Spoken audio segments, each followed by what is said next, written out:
Ouais, bonjour à tous, bienvenue dans le QG, le rendez-vous politique de Télé-Grenoble, avec chaque semaine un élu du territoire dont les décisions peuvent impacter notre vie quotidienne.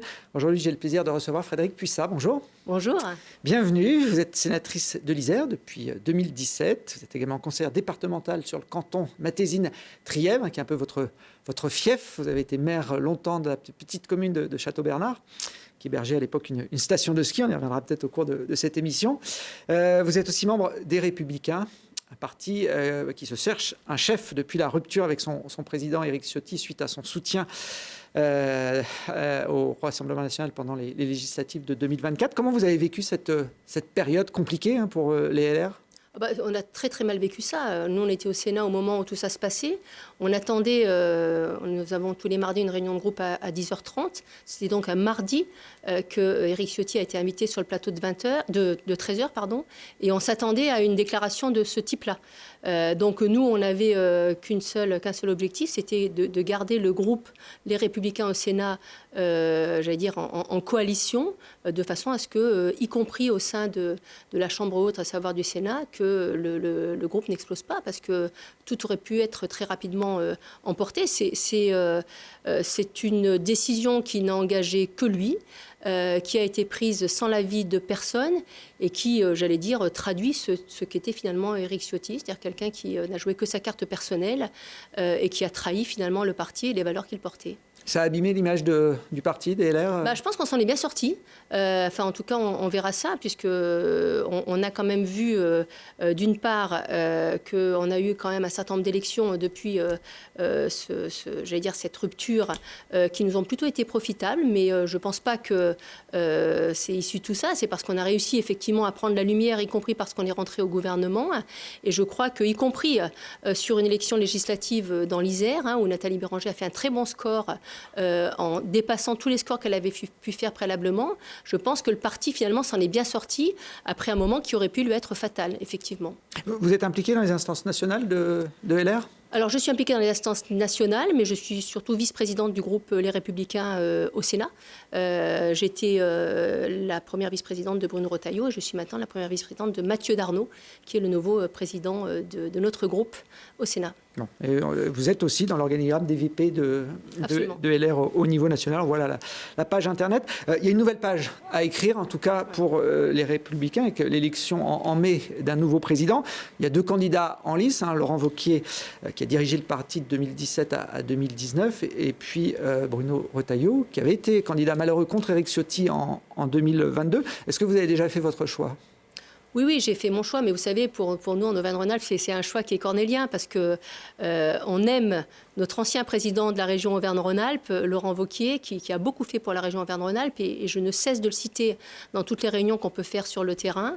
Il a transformé la région Auvergne-Rhône-Alpes.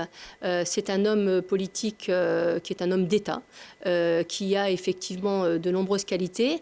Et Bruno Retailleau, que je connais à côté, puisque je vous ai dit j'étais sa vice-présidente au Sénat, est aussi un homme qui a de grandes qualités. Donc on a forcément deux candidats qui sont deux très bons candidats, mais en Auvergne-Rhône-Alpes, le choix est plus compliqué parce qu'effectivement, Laurent est notre président. Mais j'ai fait le choix de soutenir Bruno Retailleau.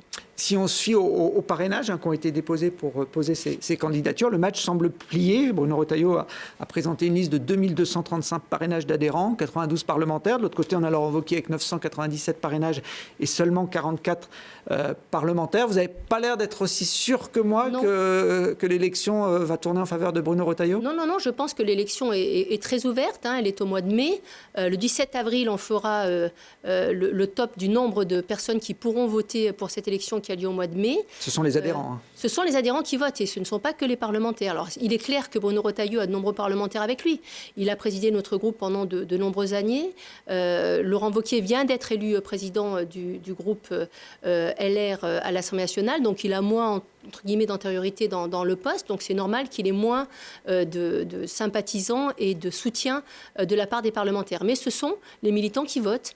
Moi, j'ai fait volontairement le choix d'être présent aux deux réunions, celle de Bruno Retailleau, que j'ai organisée, puisque je le soutiens, mais celle de Laurent Wauquiez. Je peux vous dire qu'il y avait de la ferveur dans ces deux réunions et que j'ai retrouvé les mêmes adhérents chez Bruno Retailleau que chez Laurent Wauquiez. Donc il y a des gens qui n'ont pas encore fait leur choix. Il y a des gens qui, effectivement, sont venus d'écouter 2 candidats qui va quand même demain déterminer comment notre parti va se positionner pour les futures échéances, dont les élections présidentielles à venir. Alors justement, est-ce qu'il y a toujours la tentation que le nouveau président, quel qu'il soit, fasse un pas, une alliance avec le Rassemblement national, avec ces 2 profils? Non, avec ces 2 profils, le choix était clair. Laurent Wauquiez avait théorisé l'union des droites. À un moment, Oui, mais Laurent Wauquiez, quand Éric Ciotti, qui l'avait soutenu, a pris ses distances avec le parti dans la situation que nous avons évoqué tout à l'heure, a été très clair. C'est le parti qui n'a pas les mêmes idées que le Rassemblement national, et son idée, c'était de reconstruire le parti LR. Et il a été aux côtés de Bruno Retailleau, aux côtés d'Annie Genevard, aux côtés de Michel Tabarot, en tout cas de tout un tas de parlementaires qui ont porté le parti pendant cette période de transition, qui est une période qui a été quand même une période compliquée. Il a été effectivement très clair, tout comme Bruno Retailleau l'est également. Est-ce que le nouveau président des LR, donc qui sera élu au mois de mai, sera le candidat naturel pour la présidentielle, qui aura lieu juste 2 ans derrière? Pas forcément. D'abord, ce n'est pas parce qu'on est président des LR qu'on est effectivement le candidat naturel. Ce n'est pas dans notre statut. Après, quand on a effectivement la chance d'avoir une expérience dans le parti, moi je pense que c'est plus facile derrière de porter une voix et d'être candidat aux élections présidentielles, mais ce n'est pas forcément comme ça, naturellement, que ça peut se positionner. Bruno Retailleau, d'ailleurs, l'a dit, s'il est président du parti, il va s'occuper du parti. On a beaucoup à faire au niveau du parti pour mettre en place des statuts, qui soient des statuts réactualisés, refonder les idées de notre parti, j'allais dire, les affirmer avec conviction et avec force, comme il sait le faire. Et derrière, lui a fait le choix de se dire, je n'ai pas encore fait de choix sur les présidentielles. Laurent Wauquiez a plutôt fait un choix au niveau des présidentielles, mais il a aussi cet objectif de refonder le parti qui en a besoin. Bruno Retailleau est lui, par contre, favorable à une primaire interne pour choisir le candidat. Oui, alors il est favorable à une primaire interne. La question, c'est est-ce que c'est ouvert ou pas ouvert? C'est ça la vraie question. Très honnêtement, la primaire ouverte telle qu'on l'a vécue, où on avait effectivement, à l'époque, c'était le candidat qui en est sorti, c'était effectivement François Fillon, où on avait des opposants politiques qui venaient voter pour l'un et pour l'autre pour essayer d'en évincer un autre, a plutôt été mal vécu par les militants.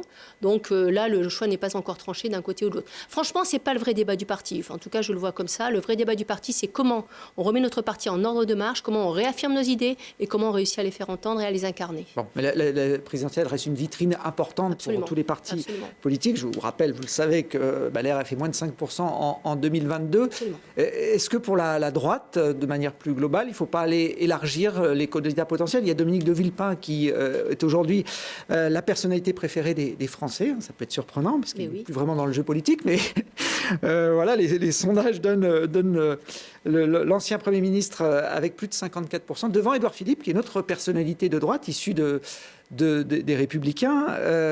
Est-ce que ces personnalités-là pourraient rentrer dans le jeu? Il est clair qu'à un moment donné, quand il y aura un candidat qui va effectivement être désigné, il va falloir qu'il rassemble, y compris qu'il rassemble au sein des élus nationaux qui étaient préalablement au LR, qui ont fait le choix de quitter les LR pour en l'occurrence rejoindre Emmanuel Macron, dont Édouard Philippe fait partie.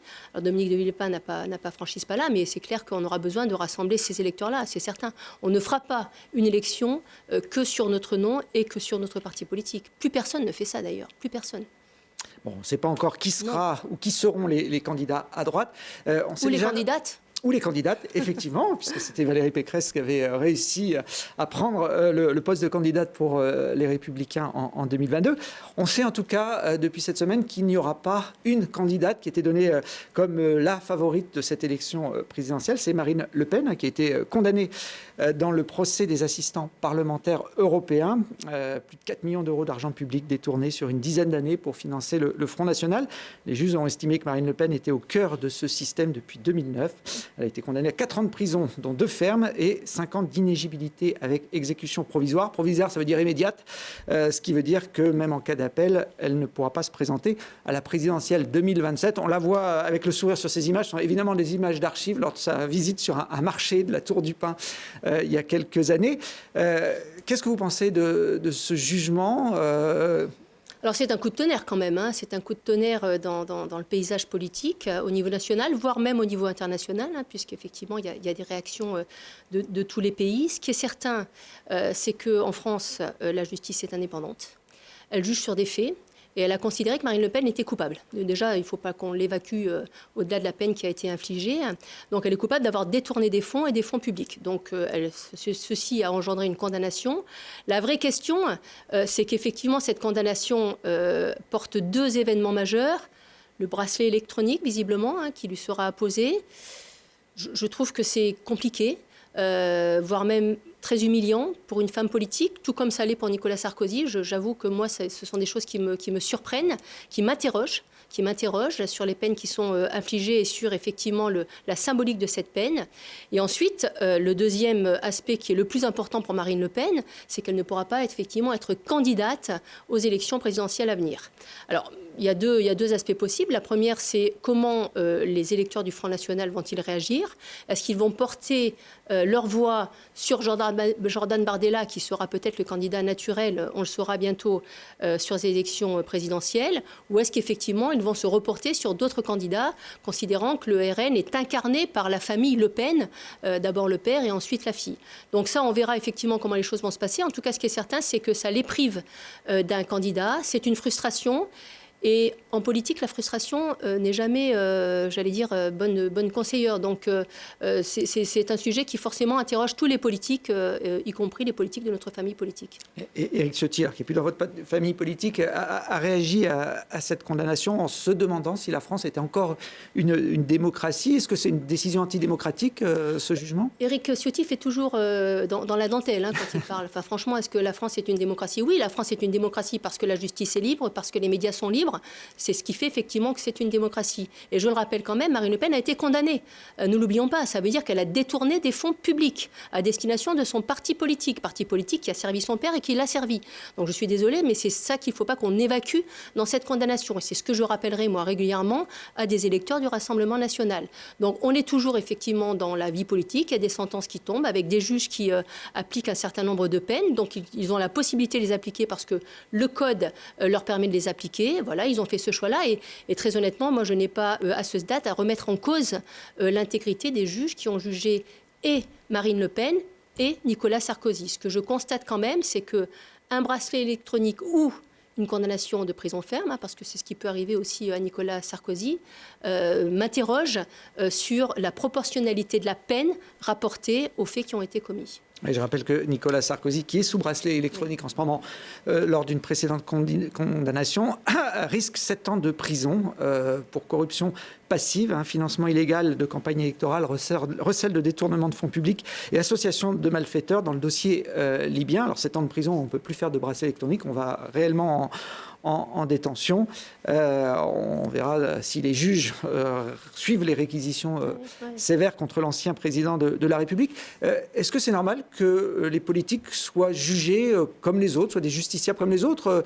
Dans les défenses de condamnation, on a toujours le procès politique qui est en filigrane des défenseurs, soit de Marine Le Pen, soit de Nicolas Sarkozy. En tout cas, ce qui est certain, c'est que c'est normal qu'ils rendent des comptes sur l'argent public qui soit a été affecté à des fins politiques telles que pour Marine Le Pen, elle était effectivement députée européenne. Donc c'est normal qu'ils rendent des comptes. Nous rendons des comptes, nous sommes parlementaires, nous rendons des comptes. Nous avons effectivement un compte de toutes nos dépenses. On a effectivement des contrôles au Sénat qui sont faits par des comptables qui sont des comptables professionnels indépendants du Sénat. Et on doit rendre des comptes sur toutes les sommes qu'on dépense. Donc il n'est pas anormal que Marine Le Pen rende des comptes sur les fonds qui lui ont été affectés en tant que députée parlementaire. Quant à Nicolas Sarkozy, c'est un autre sujet, puisque ce serait l'utilisation de fonds qui auraient été affectés à une campagne politique. C'est normal qu'ils rendent des comptes, il y a des règles et c'est normal qu'ils rendent des comptes. Après, est-ce que les juges qui jugent sont impartiaux quant au quantum de peine qui est attribué ou est-ce qu'effectivement, j'allais dire, ils ont un regard qui est plus politique? Moi, j'ai tendance à dire que je fais confiance à la justice de mon pays et je considère qu'à partir du moment où ils rendent une justice, la justice est à hauteur des fautes qui ont été commises. Voilà. Mais ça n'empêche que ça me choque. Ça me choque quand le maire du 5e arrondissement de Paris finit en prison. Parce que, très honnêtement, je pense qu'il y a d'autres personnes qui pourraient être en prison plutôt que le maire du 5e arrondissement de Paris qui avait avait un bracelet électronique qui a effectivement à un moment donné dépassé le cadre qui lui était imposé et qui effectivement est en prison. Pour moi, la prison doit préserver les citoyens de la personne qui commet des méfaits. Je ne considère pas que le maire du 5e arrondissement de Paris était un danger pour la société. Donc voilà, ça me choque, je dois le dire. Mais le code pénal le permet, donc les juges mettent en application ce code, donc ce qui n'est pas anormal. Après, si les choses ne vont pas, à nous de changer la loi. Oui, un code pénal qui est décidé par le législateur, donc par les parlementaires. Absolument. Et les juges sont là pour appliquer ce que les élus décident. Et d'ailleurs, la sévérité de la peine de Marine Le Pen revient à une loi de 2016, qui n'est pas si ancienne, qui avait été votée à l'époque de l'affaire Cahuzac, ministre socialiste qui avait détourné de l'argent alors qu'il était ministre du budget. C'était effectivement pas forcément très, très malin de faire ça en concomitance. Pour revenir sur l'affaire de Marine Le Pen, il y a quand même une conséquence. Elle a été finaliste des 2 dernières présidentielles. Elle était largement favorite dans les sondages. Ça veut dire que ça libère une place pour ce duel final qui est important pour le destin de la France ? Ou pas ? Parce que ça va dépendre effectivement de ce que vont décider les électeurs du Rassemblement national. Est-ce qu'ils vont reporter leur voix naturellement sur Jordan Bardella ou pas, s'il est candidat. Donc on verra ce qu'il en est. En tout cas, ce qui est certain, c'est que ça nous permettra d'avoir un vrai projet pour la France, un vrai débat entre 2 candidats qu'on n'a pas eu depuis très longtemps, puisque je rappelle quand même qu'au 2e tour des élections présidentielles qui se sont passées depuis Jacques Chirac jusqu'à aujourd'hui, donc il y a quand même quelques temps en arrière, on a plutôt eu au 2e tour des candidats qui, par défaut, ont voté pour d'autres candidats ou alors ils n'étaient pas majoritaires pour le candidat qui était présent au 2e tour. Donc ça veut dire qu'à un moment donné, on devrait avoir un vrai projet pour la France.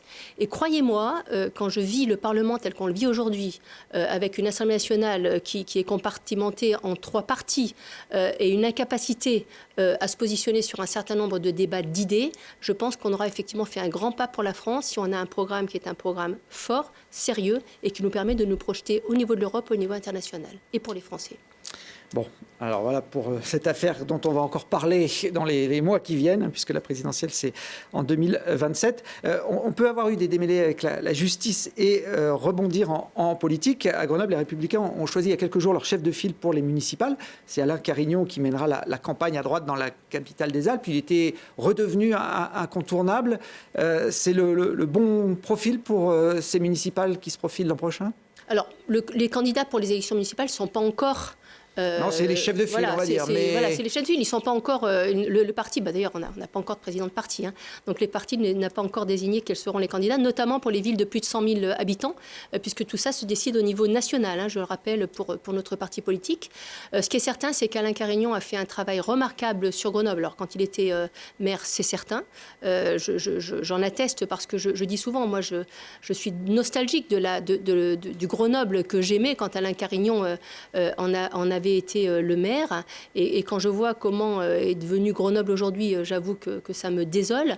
En tout cas, ce qui est certain, c'est qu'Alain Carignon fait un travail depuis ces dernières années de fond, en rencontrant effectivement les habitants, les citoyens, en écoutant les habitants et les citoyens, et qu'il est capable effectivement de porter pour cette ville de Grenoble une autre vision, qui ne sera pas une vision ni dogmatique, ni enfermante, ce qui est le cas aujourd'hui du maire de Grenoble et de son équipe municipale.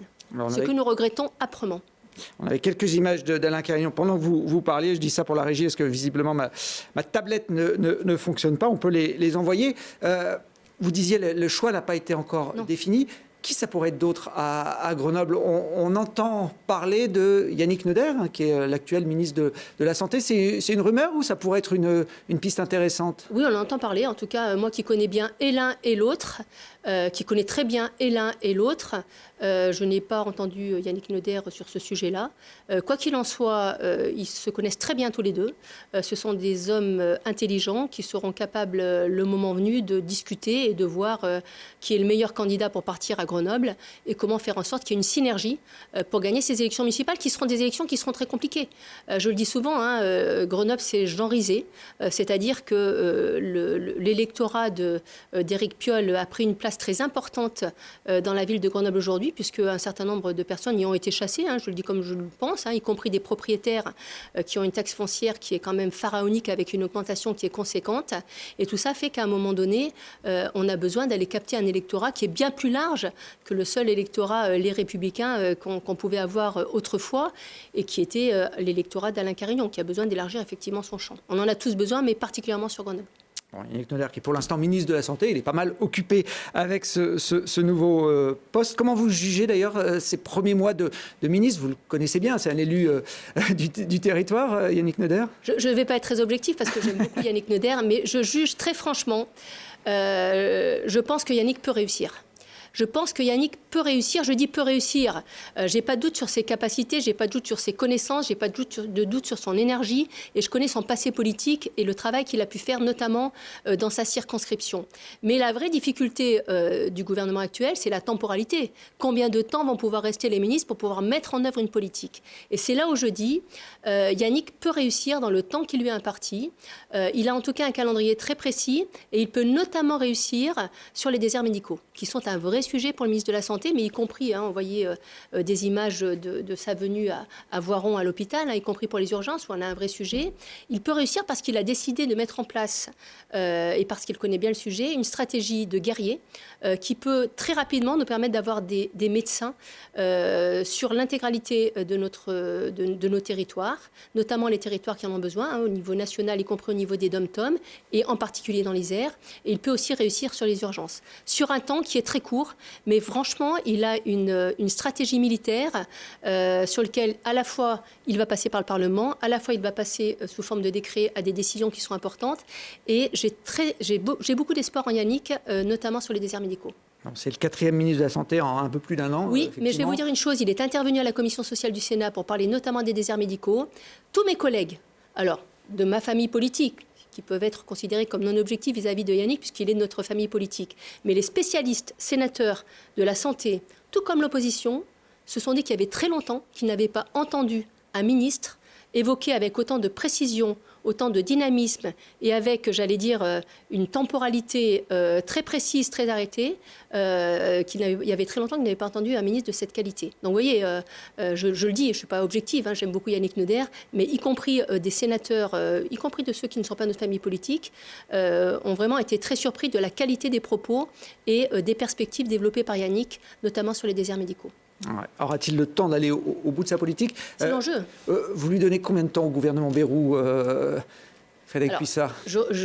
Il a déjà duré plus que celui de Michel Barnier. Malheureusement, pas pour François Bayrou, mais pour Michel Barnier. Michel Barnier était un très bon Premier ministre. Je ne sais pas. En tout cas, ce qui est certain, c'est qu'il n'y aura pas de dissolution. Ça, c'est la seule chose qu'on sait avant le mois de juillet. Est-ce qu'effectivement, le gouvernement peut tomber avant avec le risque qu'on ait un gouvernement de transition? Alors,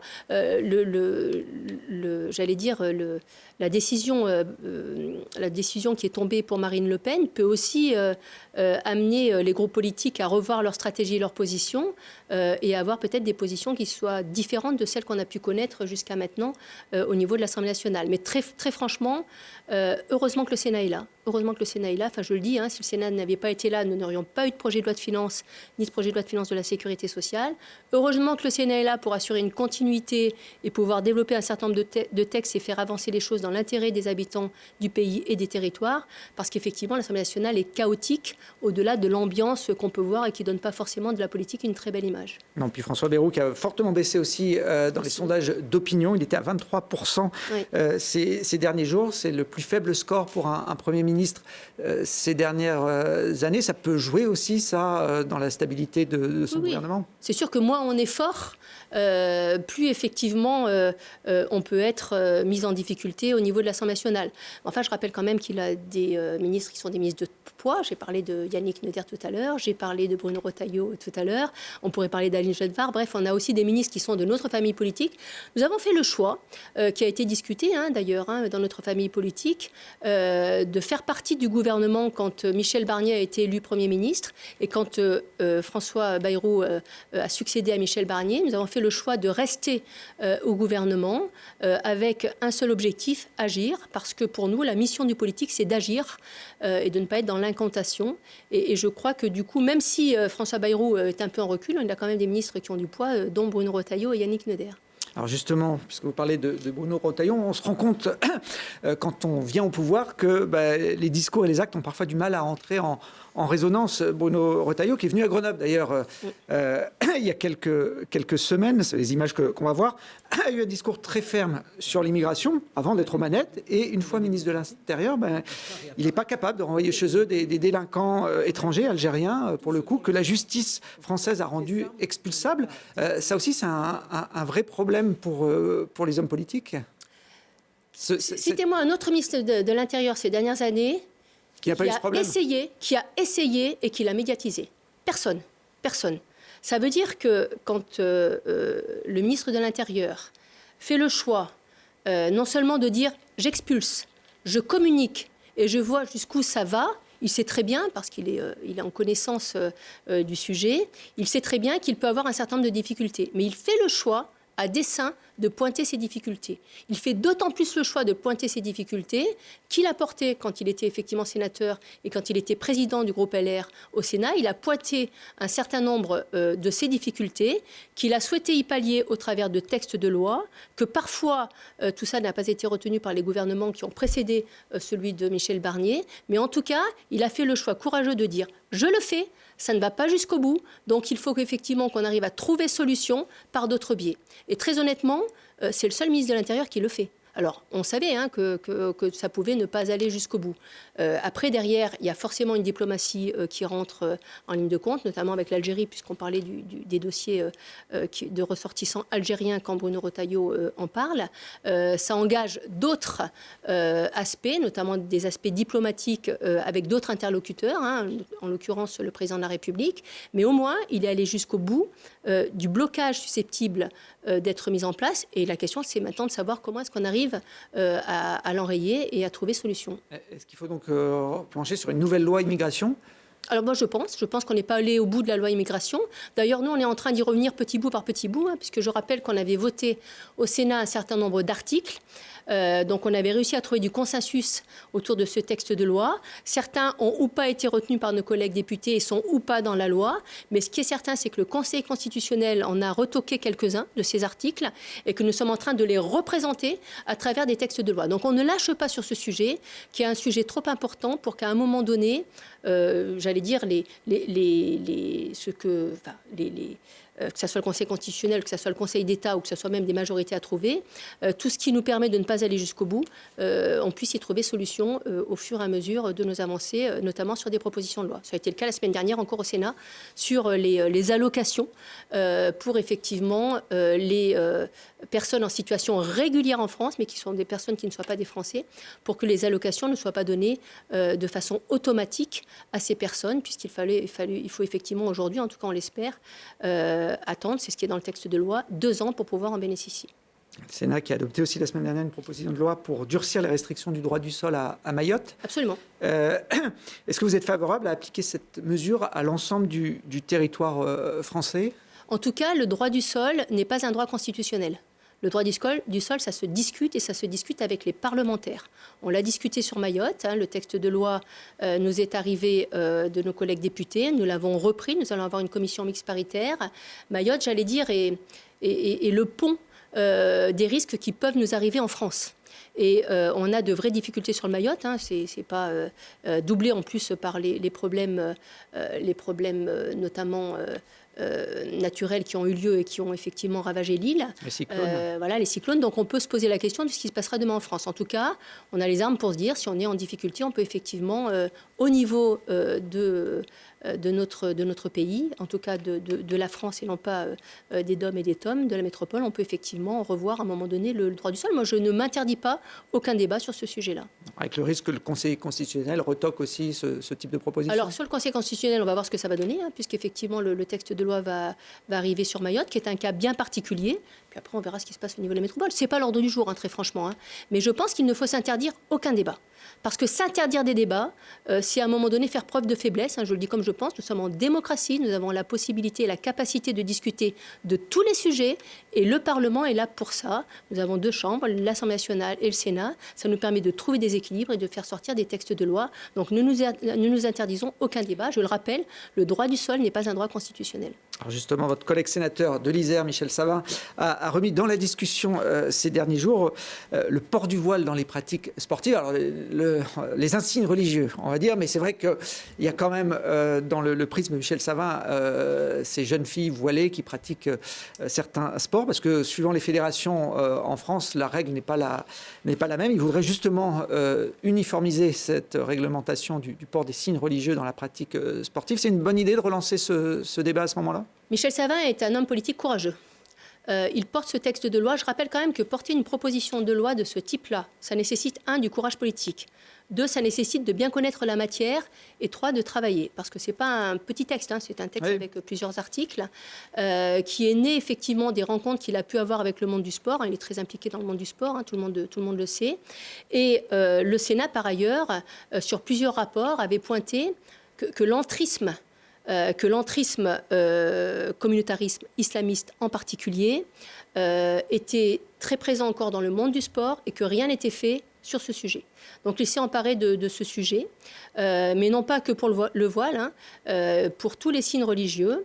Et effectivement, ce texte de loi est passé au Sénat et il a obtenu une majorité. Ça nous a permis aussi de résoudre un problème qu'on connaît bien sur Grenoble, sur lequel d'ailleurs le maire de Grenoble avait interpellé les élus nationaux, c'est sur le burkini dans les piscines et sur le burkini dans le règlement des piscines. Et je me rappelle des propos d'Éric Piolle à l'époque qui disait moi je suis désolé, mais au niveau national, rien, il n'y a pas de règle. Donc il faut aussi quand même que les politiques soient clairs et qu'ils assument un certain nombre de leurs décisions. Là, aujourd'hui, en tout cas le texte tel qu'il a été voté au Sénat, hein, il faut maintenant qu'il passe à l'Assemblée nationale pour être promulgué, on interdit le burkini et on demande à tous les gestionnaires de piscines et toutes les collectivités locales qui gèrent une piscine d'interdire le burkini dans le règlement intérieur des piscines. Comme ça, au moins, on aura résolu le problème et on aura résolu le problème de cet entrisme qui, effectivement, est assez ravageur pour notre société et pour notre démocratie.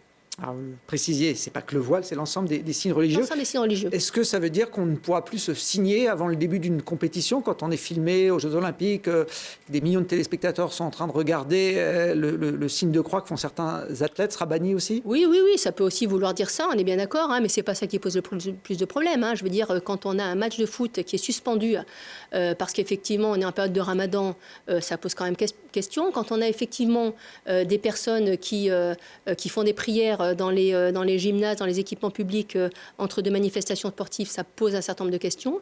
Et par ce texte de loi, y compris hein, sur les autorisations de faire des prières dans les équipements sportifs, on interdirait ce principe-là. Je dis on interdirait, non pas parce qu'on n'a pas décidé, parce que le Sénat l'a décidé et a clairement, affirmé des positions et pris ses responsabilités, mais parce que le texte n'est pas encore voté jusqu'au bout et qu'on a besoin effectivement de trouver aussi un accord avec nos collègues députés pour que ce texte puisse être promulgué. Alors, parmi les préoccupations des politiques, mais aussi de la population, il y a la lutte contre le narcotrafic. Ouais. C'est un combat qui semble quasiment impossible à gagner si on prend un peu de recul sur les décennies qui se sont écoulées. Le trafic prend de l'ampleur, on essaye beaucoup de choses et au final, il y a peu de résultats. Alors vous avez raison de dire que sur les 10 dernières années qui viennent de se passer, c'est vraiment le phénomène qui a marqué nos villes, grandes villes, moyennes villes, petites villes, puisque maintenant, effectivement, y compris en milieu rural, on a des problèmes de vente de drogue, alors un peu moins violents sur les petites villes, mais en tout cas, ça existe. Et moi, je le dis souvent, on avait tourné avec Michel Savin, avec la BAC, hein, dans Grenoble, et on était allé dans les différents quartiers de Grenoble. Je pensais connaître les quartiers de Grenoble. Hein. Je le dis, ma grand-mère était institutrice, j'étais avec les élèves de la cité Paul Mistral, on allait régulièrement à la cité Paul Mistral. Je n'ai plus reconnu les quartiers de Grenoble, qui ont été effectivement gangrénés par la drogue, avec une violence qui est une violence bestiale, hein, je le dis comme je le pense, qui fait qu'on a des gens qui courbent les chines, qui sont contraints d'habiter encore dans ces quartiers et qui effectivement ont une vie qui est une vie qui est dramatique pour eux, pour leur famille et qui comporte un certain nombre de risques. Alors en même temps, on peut considérer que tout ça a pris une ampleur telle, que les enjeux financiers sont tels que le phénomène ne peut pas être enrayé, mais en même temps, je rappelle quand même que nos collègues italiens ont réussi. Donc il n'y a pas de raison qu'on réussisse en Italie et qu'on ne réussisse pas en France.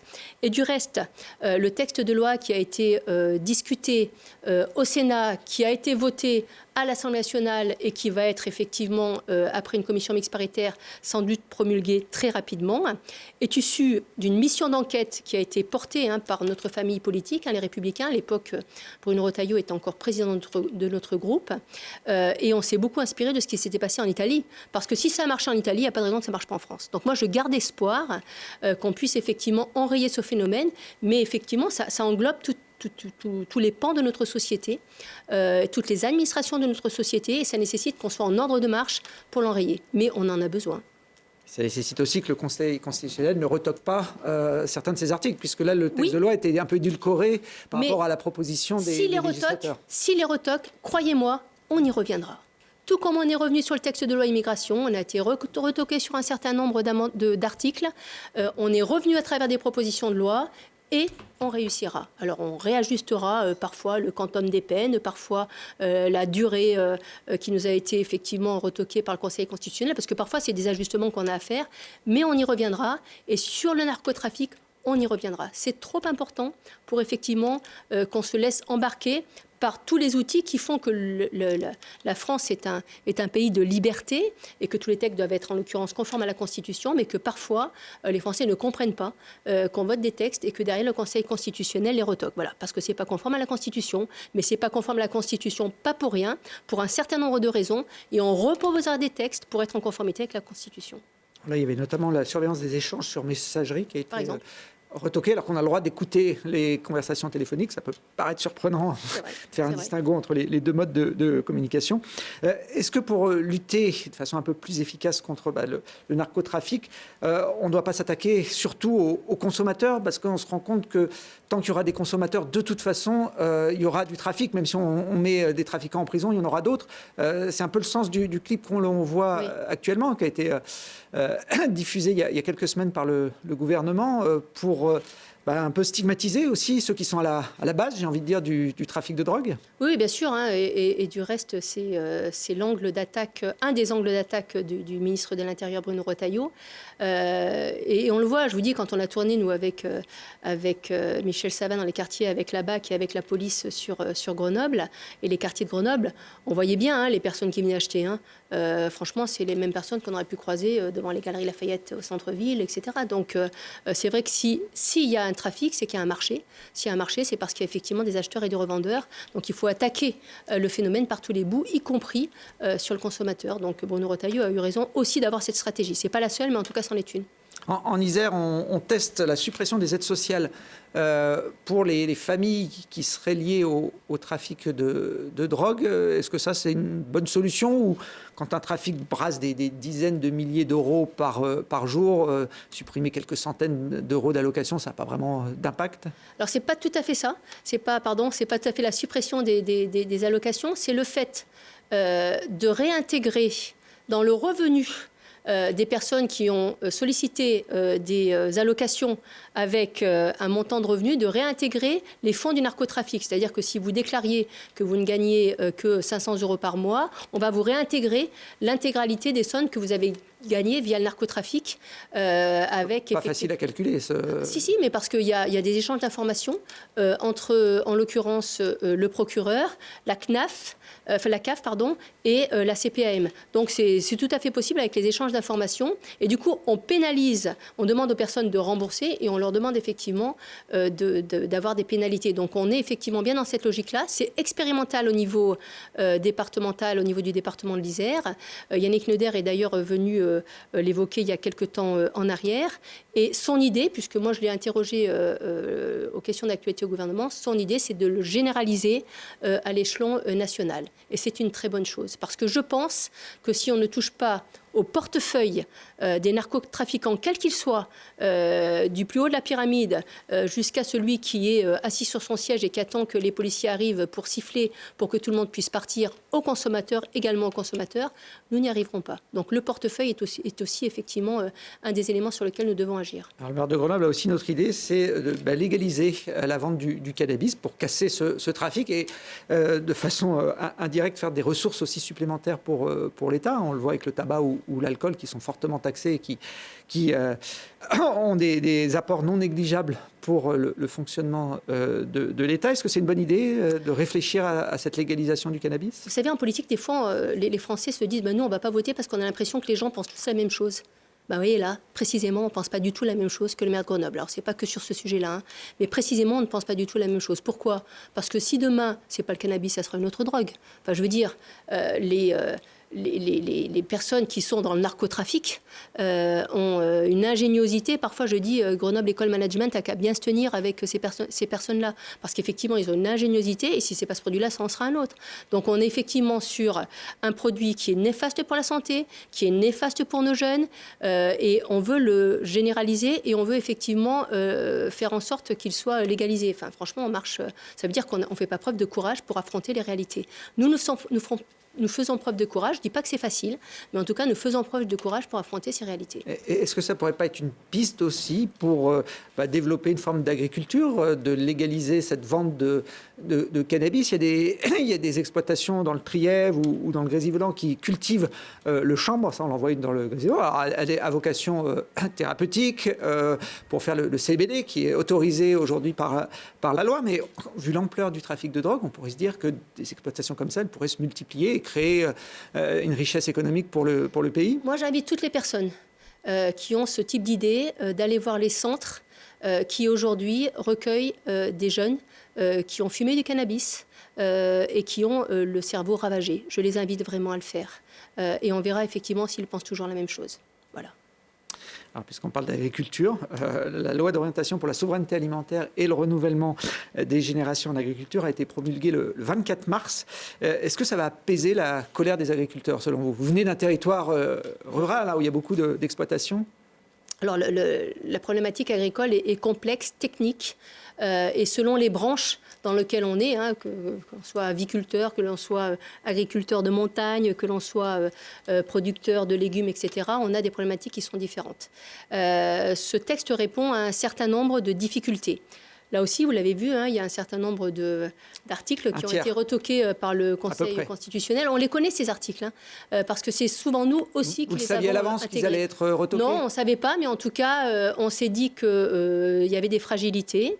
Donc aujourd'hui, les choses sont claires. Le Conseil constitutionnel a pu trancher et nous a donné son regard sur ces articles-là. Ça veut dire que nous y reviendrons.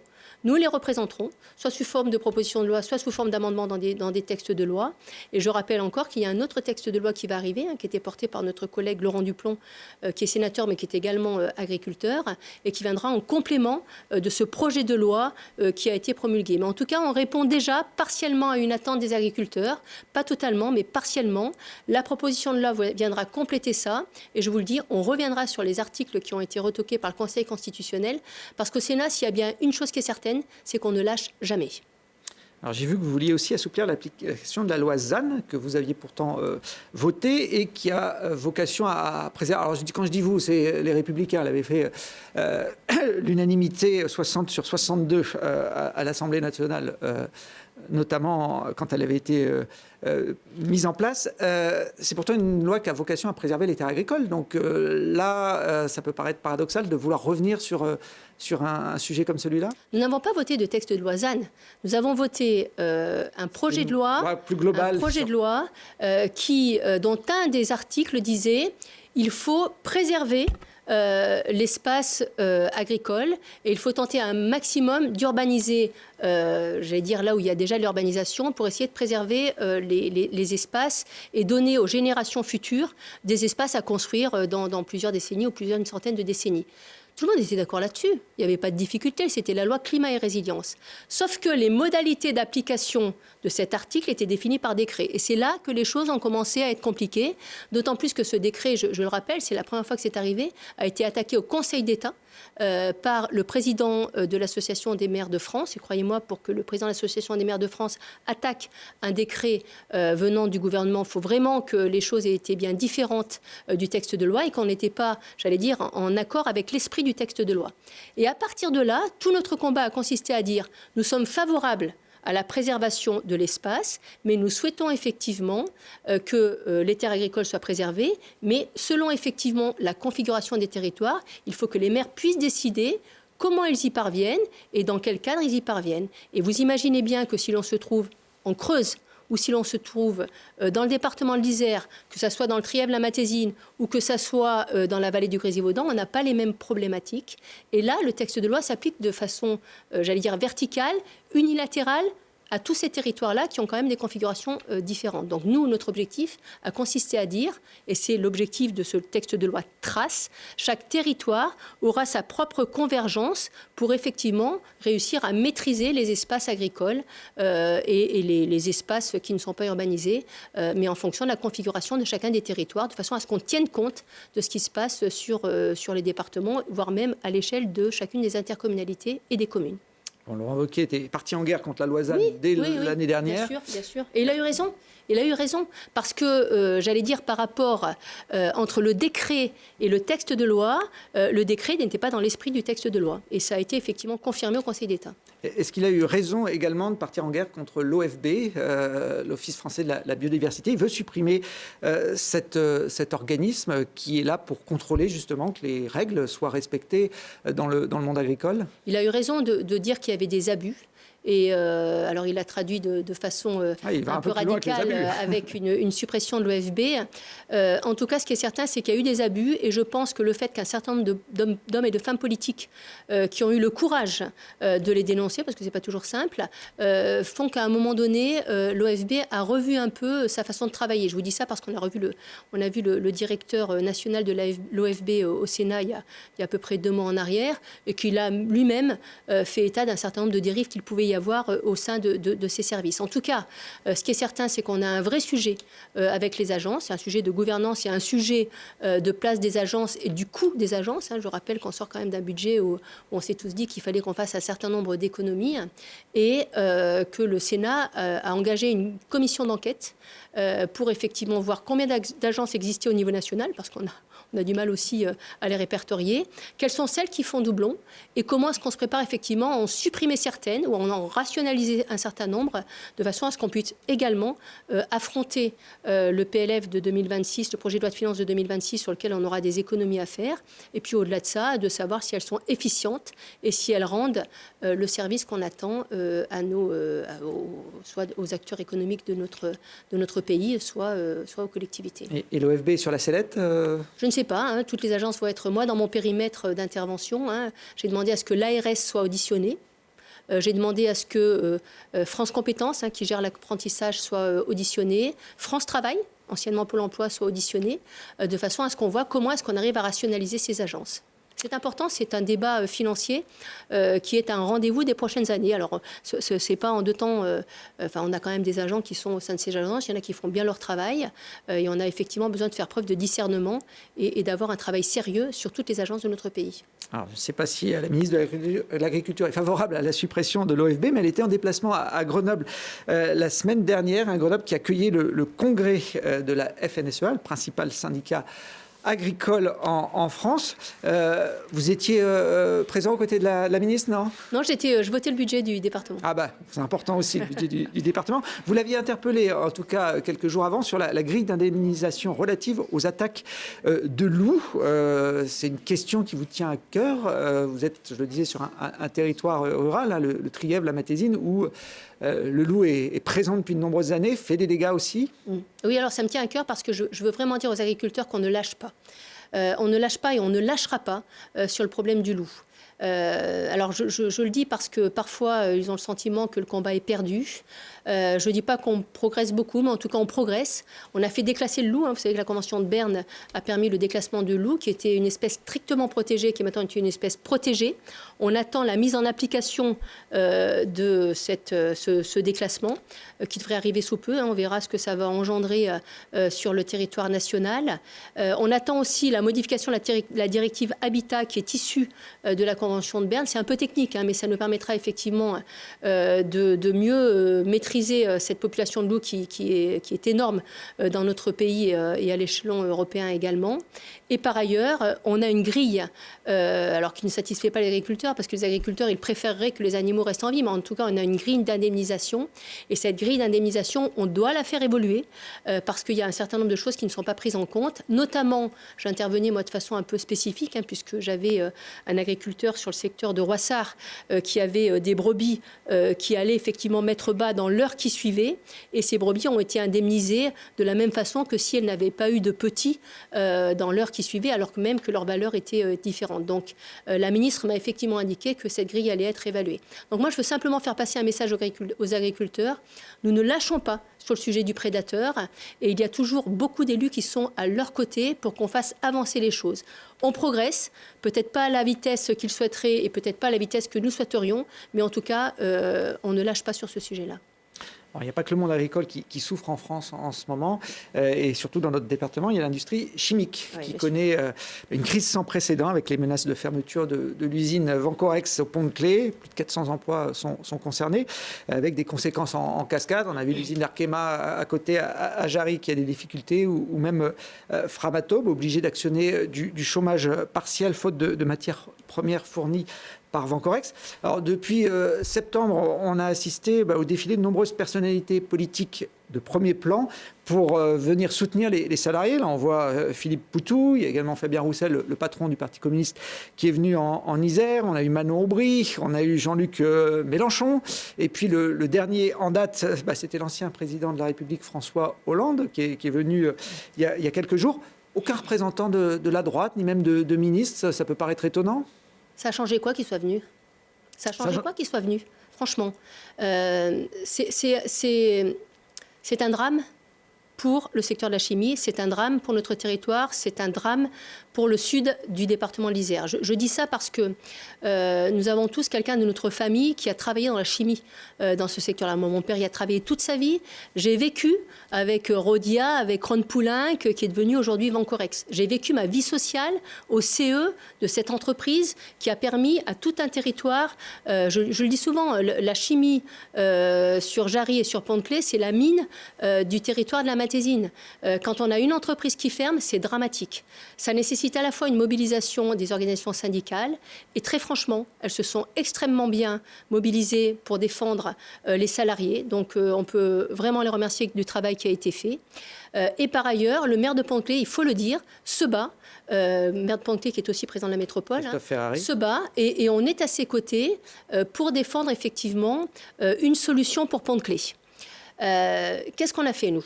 On a été d'abord derrière le maire de Pont-de-Claix. Je rappelle quand même que nous avons signé, quand je dis nous, j'associe Damien Michalet et Michel Savin à deux autres sénateurs isérois qui sont effectivement républicains. On a d'abord cherché à voir si on pouvait nationaliser cette entreprise. Le gouvernement, et je le comprends, le gouvernement, parce que si effectivement les élus républicains ne sont pas venus sur le site de Pont-de-Claix, en tout cas les élus nationaux ne sont pas venus, je rappelle quand même qu'on est en responsabilité. Quand on est en responsabilité, on n'a pas le même regard. Le ministre Ferracci, qui n'est pas républicain, le ministre Ferracci nous a reçus à plusieurs reprises. Le Premier ministre a reçu les acteurs, donc le Premier ministre, on est quand même sur effectivement le numéro 1 du gouvernement, a reçu et est en lien avec les acteurs, et moi je suis en lien avec Louis Marguerite, qui est donc son conseiller spécial, qui est un ancien député, régulièrement sur Vancorex pour voir comment est-ce qu'on peut réussir à sauver l'entreprise Vancorex. Le choix qui a été fait aujourd'hui, puisqu'on ne peut pas nationaliser parce qu'effectivement l'équilibre financier est trop précaire, le choix qui a été fait, c'est de monter une SIC. Et c'est effectivement une société coopérative, et c'est effectivement ce que porte aujourd'hui, avec détermination, avec beaucoup de courage, le maire de Pont-de-Claix, qui est président de la métropole. Je le dis sans détour. Nous sommes derrière lui, mais nous savons que c'est compliqué. Nous savons que c'est compliqué. Nous, on joue un autre rôle aux côtés du maire de Jarry, avec Arkema, consistant à dire il faut qu'on sauve Arkema. Je rappelle, vous l'avez effectivement dit, Vancorex emporte avec lui un certain nombre d'entreprises. Il y a des plans sociaux qui naissent du fait que Vancorex va peut-être demain être en liquidation judiciaire. Aujourd'hui, il est en redressement judiciaire. Demain, il sera en liquidation régulière. Il peut être en liquidation judiciaire. Donc nous, on essaye de sauver les emplois d'Arkema, sur lequel on a un plan social de 155 équivalents temps plein, qu'on essaye effectivement d'amortir un maximum, et on essaye de préserver une partie d'Arkema sur Jarry. Donc c'est tout le travail qu'on fait. Mais je le dis, Jean-Luc Mélenchon qui vient, ça a déplacé quoi sur le projet? Ça a déplacé quoi? Alors ça a fait effectivement beaucoup d'esbroues. Des journalistes.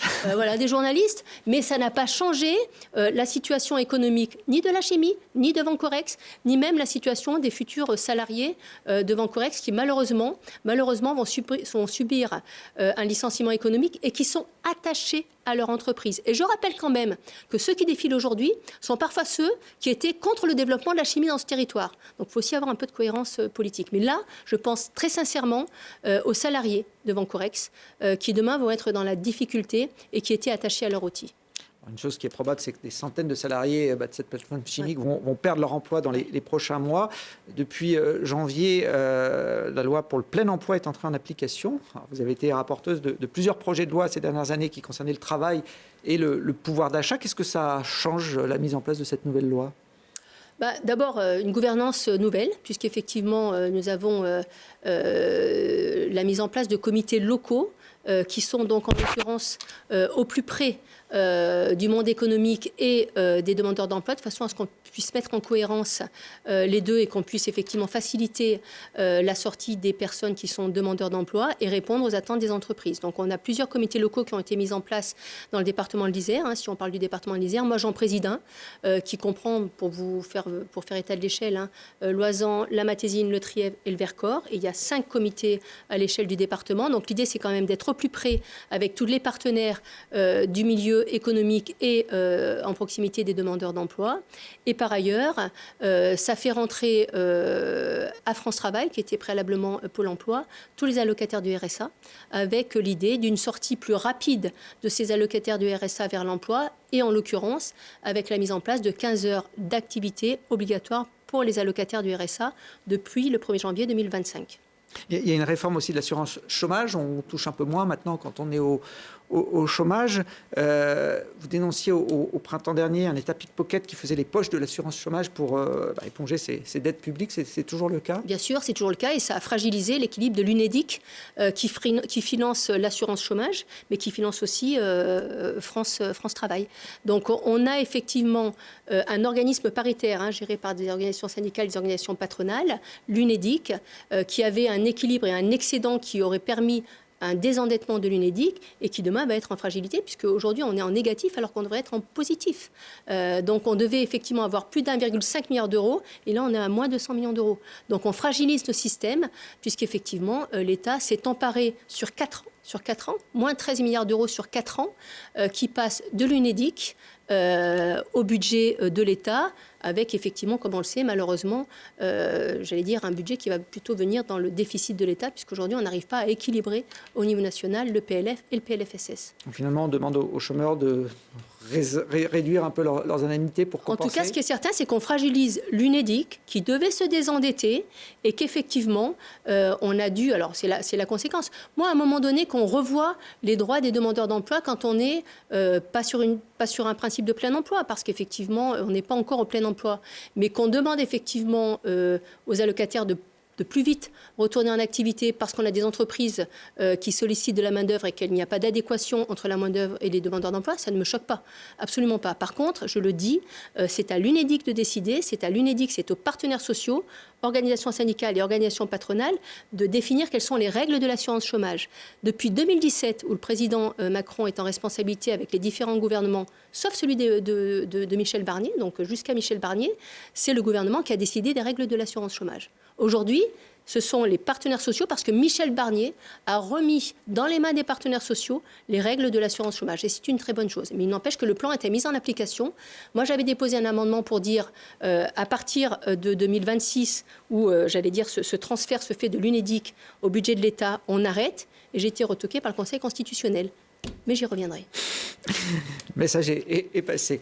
La semaine dernière, on recevait à votre place David Queiroz, qui est le maire communiste de Saint-Martin-d'Hers, la deuxième plus grande ville du département. Comme c'est la tradition dans cette émission, je vais demander de vous poser une question. Frédérique Puissat, on l'écoute. Madame la sénatrice, chère Frédérique Puissat, un de vos collègues, Fabien Gay, sénateur, va être rapporteur d'une commission qui porte sur les 200 milliards annuels qui sont versés aux entreprises. Que vous inspire ce sujet ? Alors, qu'est-ce que vous répondez aux Alors la réponse est très précise et je remercie mon collègue qui est par ailleurs conseiller départemental à mes côtés, enfin en tout cas dans l'opposition, mais enfin on communique. Vous siégez beaucoup, dans le même hémicycle à l'Assemblée départementale. Ça m'inspire que la confiance n'empêche pas le contrôle. Et effectivement, c'est une commission d'enquête qui a été lancée par les collègues communistes au Sénat. Elle est présidée par un sénateur Les Républicains, Olivier Reitman, qui connaît bien le monde de l'entreprise. J'en fais partie. Nous allons auditionner cette semaine ST Microélectronique. Donc, vous voyez, qui est un acteur de la vie économique, un acteur sur lequel on compte, puisqu'il y a beaucoup, effectivement, qui est très subventionné aussi par de l'argent public. Qui est subventionné. Mais vous savez, la subvention à des fins privées, elle répond à un cadre qui est très précis. Donc, moi, je n'ai pas de doute que toutes les entreprises, y compris ST, va répondre de façon précise aux questions qui vont être posées. Mais en tout cas, c'est normal qu'on ait un contrôle sur les fonds qui sont affectés à des entreprises. Et je le dis d'autant plus qu'on parlait tout à l'heure de Vancorex. Nous avons eu un équipement qui a été financé par les collectivités publiques sur Vancorex et sur la plateforme de Pont-de-Clé, qui est un électrolyseur. 80 millions d'euros de fonds publics ont été affectés à cet électrolyseur. Et demain, si l'entreprise part en liquidation, les actifs de l'entreprise, dont cet électrolyseur, peuvent être rachetés par exemple par les Chinois. Ça veut dire qu'on aura, nous, financé pour 80 millions d'euros, quand je dis nous, c'est les collectivités et l'État, qu'on aura financé pour 80 millions d'euros un électrolyseur qui va être affecté à la Chine et parfois pour venir concurrencer nos entreprises chimiques françaises. Donc on a un vrai sujet sur les fonds qui sont affectés de l'État aux entreprises. Donc effectivement, la confiance n'empêche pas le contrôle. Bon. Ce qui n'a pas été peut-être le cas ces dernières années, cet argent... Si, c'est peut-être été le cas, mais il se trouve que c'est une commission d'enquête et ça nous permettra d'avoir une idée précise de ce qui peut se passer et c'est jamais inintéressant. Et il en ressort toujours parce qu'effectivement, c'est un équilibre entre deux groupes politiques, les communistes et les républicains en l'occurrence. Il en ressortira toujours des propositions qui seront intéressantes pour le pays. Alors, sur votre territoire, il y a une structure, ce n'est pas une entreprise, mais qui a besoin d'argent public pour essayer de survivre. C'est l'Alpe du Grand Serre. La saison a été bonne, mais c'est peut-être la dernière. Elle aurait même presque ne pas dû se dérouler cette saison, puisque je rappelle que les élus du territoire avaient voté la fermeture définitive de la station à l'automne dernier, avant de revenir sur leur décision. J'imagine que c'est un dossier que vous suivez. Oui, alors c'est sur le canton de Loisan, mais c'est sûr, effectivement, c'est une compétence qui est portée par la Matésine. Bien sûr que c'est un sujet que je suis. Vous savez, moi, je respecte le choix des collectivités. Il y a une libre décision des collectivités. L'intercommunalité avait fait un choix. Je suis très heureuse qu'elle soit revenue sur ce choix-là. Chacun a agi à sa façon, de sorte qu'on puisse effectivement tenter de préserver l'économie. Quand on dit qu'on préserve l'économie à Pont-de-Clé sur la chimie et qu'on essaie de la préserver sur Jarry, ça vaut aussi pour le monde de la montagne. Et moi, mon objectif a été de tenter de préserver...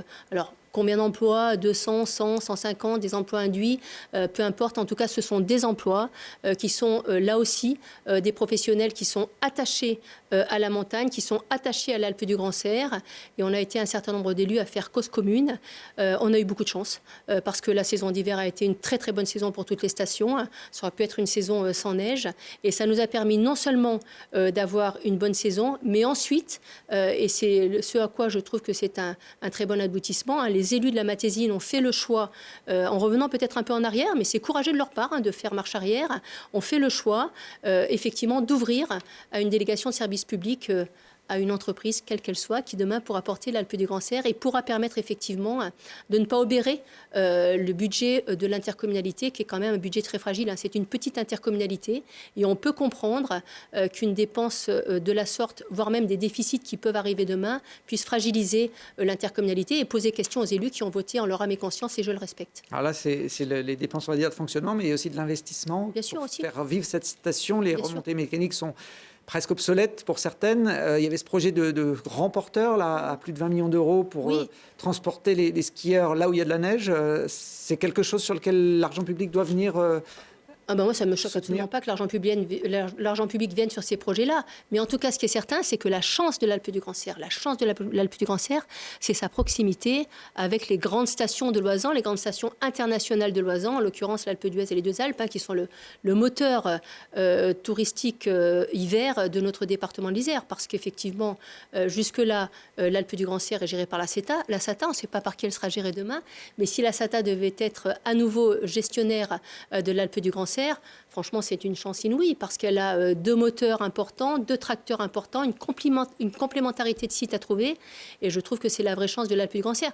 C'est pour ça que de nombreux élus, en respectant le choix des élus de l'intercommunalité, je le redis, se sont battus pour l'Alpe du Grand Cerf et pour l'économie de montagne de l'Alpe du Grand Cerf. Bon, on aura la réponse le 10 juillet, normalement, lors du conseil communautaire de Matésine. La SATA, c'est la société qui gère les 2 Alpes et l'Alpe d'Huez, notamment, et puis la Grave dans le département voisin.